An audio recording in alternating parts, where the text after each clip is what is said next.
Assalamualaikum. Ada yang tanya ya, gimana sih ngencengin autofagi? Waduh, ini saya kalau ngencengin tali sepatu aja kadang kesulitan, apalagi autofagi. Tapi ya sebagai manusia kartun, reporter amatiran yang sama-sama tertarik soal autofagi, teruslah saya cari-cari jawaban dari para pakar, yaitu pakar yang beneran, bukan pakar-pakaran yang dari plastik gitu. Ternyata apa coba? Jawabannya itu macam-macam. Nggak semua valid berdasar penelitian, ada juga yang masih sifatnya dugaan. Dalam laut dapat diduga, dalam hati siapa tahu. Begitu menurut peribahasa. Mending ini kalau nyambung. Ya. Yang paling umum jawaban pakar apa coba? Puasanya dipanjangin. Bukan jenggot yang dipanjangin, tapi puasanya. Jelas lah ya. Makin dipanjangin, makin kenceng lah autofaginya. Walah. Ini apa tuh tadi? Kok menggok ke urusan jenggot segala? Jadi gini ya, Pak Jenggot. Pak Jenggot. Maksudnya, Bapak Ibu Saudara sekalian, soal ini mestinya kalian dah pada tahu.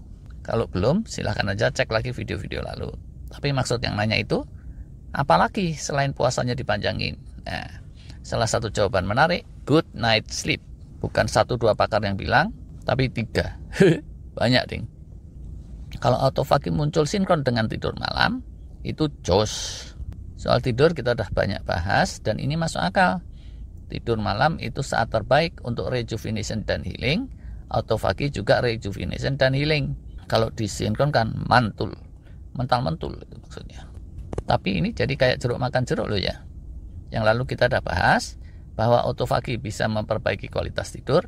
Lah sekarang pakar bilang kualitas tidur good night sleep bisa memperbaiki kualitas autofagi. Hal-hal baik itu memang seringnya saling memperkuat sih.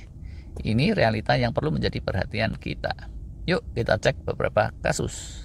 Kasus 1, kita extended fasting 23 jam tapi nggak tidur. Begadang lelean. Gimana autofaginya? Bukannya autofaginya terus digondol kucing. Kalau yang biasa digondol kucing itu ikan peda. Ini autofagi beda sekali. Menurut Dr. Osumi, mbahnya autofaginya itu akan tetap terjadi kira-kira di jam ke-16-17 sampai selesai fasting di jam ke-23. Lumayan tuh, dapat 6-7 jam. Tapi ada 2 kesimpulan dari penelitian ini.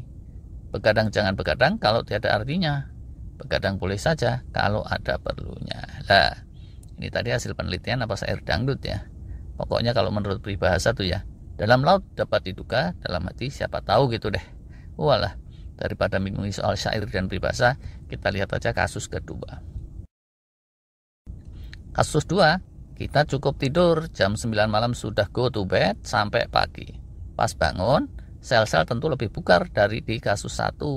Tentu autofaginya lebih intens daripada saat sel-sel capek dibawa begadang. Kita dah pernah bahas tentang mitokondria sel-sel sumber energi yang menentukan proses-proses di tingkat seluler. Tapi ini masih bisa ditingkatkan lagi dengan kasus ketiga. Jelas kan ya? Tadi pertama, sekarang kedua. Kalau terus balik pertama lagi, ngapain? Bulet. Jadi kita sebaiknya memang lanjut ke kasus ketiga. Kalau tidak lanjut ke kasus ketiga, itu kurang baik. Iyalah, kok diulang-ulang. Pokoknya itu ya, seperti peribahasa. Persis dugaan kalian. Dalam laut dapat diduga, dalam hati siapa tahu. Nyambung aja ini juga enggak. Tapi ya udahlah, kita tinjau kasus ketiga. Kasus ketiga ini bisa lebih bagus lagi. Mulai puasanya bukan habis buka, tapi habis sahur jam 4 pagi gitu. Terus sampai bukanya cuma air putih. 16-17 jam dapat autofagi dan beberapa jam setelah autofagi muncul, tidur pules tidur. Human growth hormone atau hormon pertumbuhan akan optimal, melatonin juga akan optimal saat tidur itu. Rejuvenation dan healingnya mestinya lebih jos daripada kasus 2 yang autofaginya terjadi di siang hari bolong. Gak tahu siapa yang bolongi.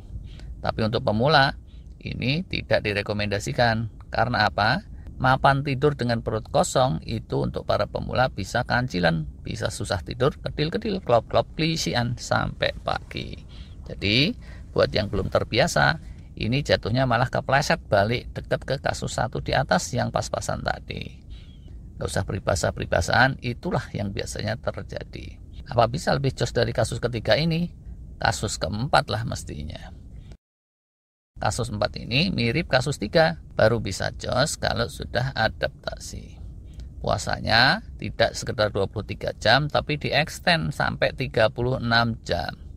Jadi ya, mulainya kayak kasus 2 di atas, start dari maghrib, tidur, bablas sahur, sahurnya cuma air putih, sampai buka maghrib berikutnya juga cuma air putih, atau mungkin plus salad 1 mangkok kecil kayak, plus timun beberapa slice, ala FMD atau yang seringan itu.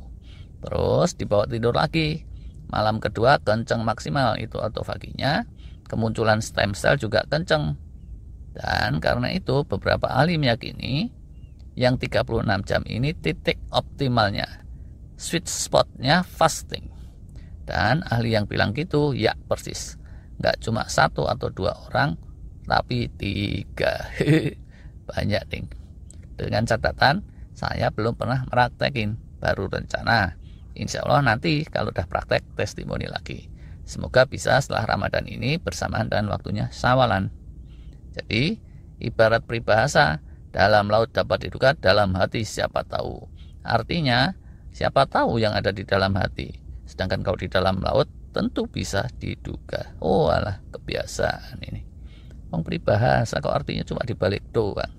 Udah, itu tadi beberapa kasus. Kalau tidur malam yang berkualitas disinkronkan dengan timing autofagi, maka hasilnya akan lebih optimal. Tentang bagaimana kita bisa mendapatkan good night sleep, tidur malam yang berkualitas pada saat fasting, lebih baiklah kita ulas di lain kesempatan. Karena video kali ini sudah cukup panjang. Jenggot juga bisa sih dipanjang-panjangin, tapi itu bukan urusan kita. Sampai jumpa lagi. Wassalam.